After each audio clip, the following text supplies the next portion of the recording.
G'day guys, it's Calvin from the Cartoon Company. We do lots of 1UZ conversions and wiring and conversion related stuff. And this is going to be another one of those real quick basics sort of videos.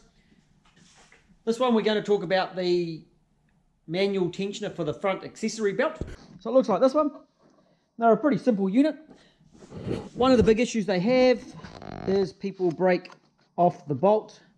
These are a left-hand thread, so don't go doing the lefty-loosey, righty-tighty. It is opposite.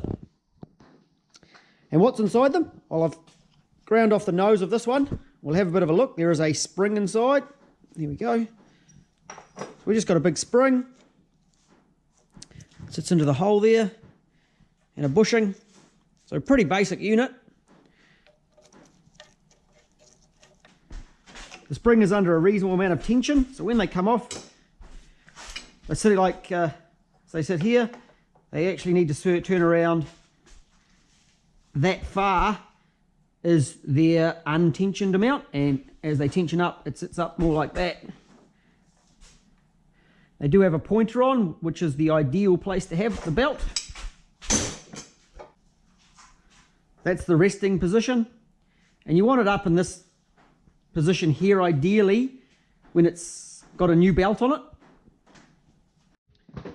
With these tensioner units, there's an early one and a later one.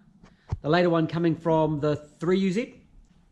And I do see quite a few where the spring gets a bit floppy and they don't hold on as strong as you might like. So I do replace quite a number of them now. I didn't used to, but as time goes by, we are replacing quite a number. In the pulleys that fit onto the tensioner unit, you can replace the bearings, and I've done a separate video on that. So that's enough for today. So I hope that was helpful, and we'll catch you later.